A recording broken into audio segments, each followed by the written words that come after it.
Hello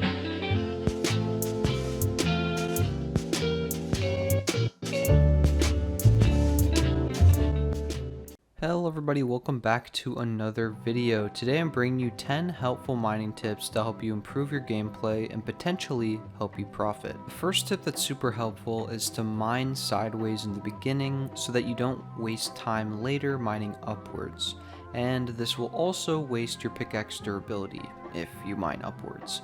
So the main reason for this is so that you don't waste a lot of time, because when you're mining upwards, when you've already gone down, you're doubling back and wasting a lot of durability and time, and this is just not the correct way to do it. You always want to mine sideways, because then you can get all the ores and nuggets and enemies, and then you go down, go sideways that way, go down, go sideways that way, and then you just clear everything, and that's the way that you get maximum profit. The next thing that's really important is to save light crystals. This is really good. Sometimes you may have a full light bar, so save the crystals that you need in case you miss something in that area and need light for it later. One of the only reasons you'd want to go back is basically if you've missed like a big chunk. If you're at 70% or something, you probably want to double back and try to get what you missed. But if you're at like 90%, you don't want to waste that time going back, but we'll get into that later. The third tip I have is mine efficiently. Pickaxe durability is very important in the mine, and you can lose 500 to 1500 durability each mine, depending on how much you use it and which level of mine you're in. Make sure you mainly break connection pieces between you and another gap of cave to save durability. Keep in mind that every pickaxe hit takes away 1 durability, so also try to avoid the black bricks that take a lot of hits to break, as it'll whittle down your pickaxe. The fourth tip I have is for the first level mine. I recommend just digging straight down to the mining exit, as you will still collect some bronze nuggets and light crystals along the way. This is to ensure that you don't waste too much time in the first mine, because there are too few monsters to get a lot of ingredients out, and you will still receive 30 to 40 bronze nuggets because of the exit bonus. If you do this enough times, you can actually farm level 2 keys, which you can either sell or use yourself, as huge emeralds are actually very profitable. My next tip is to not sell any of your large or huge gemstones to the gemstone buyer, as they can either be sold for a good price to players due to their importance in pickaxe and mining gear recipes, or keep them for yourself for upgrading or crafting mining gear. This is very key because a lot of people try to, sell them for gems right away, especially like the topaz and emerald, but they're just not worth it in terms of gems unless you really need gems for a pickaxe or an upgrade kit or something. So definitely just keep them, because you can sell them for easy world locks, at least in this point in time.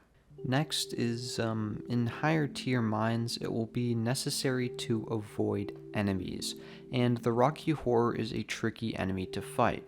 Sometimes he may be hidden in the dark or behind a wall, and in a tight space it may be tricky to avoid his spikes. Not only do the spikes damage you, but they also stun you for a short amount of time. The easiest way to counter his attack is to dig straight down, so that the spikes that were below you are above you, dealing no damage. This is a commonly used technique for, mining players, so you should just definitely use this if you're struggling with that. Next, sound is a very helpful tool in the mines, so you should use it to your advantage. You will usually notice the spikes below you or the gas flying at you, so they are not as important for sound, but the bats and maggots have giveaways that can be very helpful. Without sound, you may not be able to hear that a bat is coming, so for example, you maybe lose progress on breaking an ore or get surprised letting the bat damage you. With sound on, you will hear a squeak when a bat spawns, so you'll know to wait a couple seconds for it to fly at you. Similarly to the bat though, it is not as threatening. The maggot can be heard via some dirt-like sounds, which will help you save some time so that you're already looking for it and not waiting for it to pop back up after its first attack. Another tip, though it's small, is to never use your pickaxe to break blocks outside of the mine. This is very important because buying a new pickaxe or getting a repair kit is costly over time, so it's crucial to be conservative with your pickaxe hits. Next, you don't have to 100% complete a mine.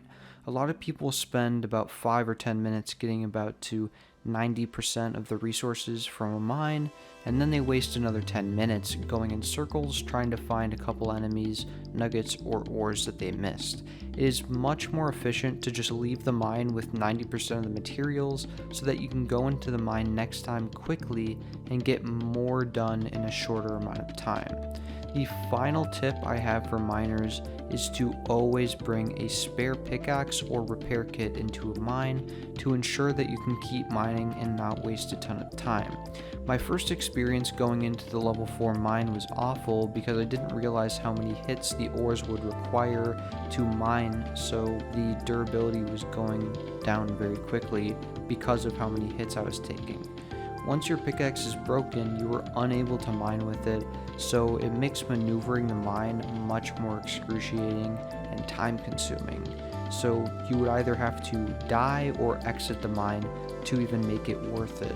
Not to mention that you will be mostly mining in the dark when your pickaxe is broken, because it will take much longer to break into spots that contain light crystals. Thank you guys so much for watching the video, and I hope at least one of these tips helped you. If you did enjoy the video, feel free to subscribe. Have a great day. See ya.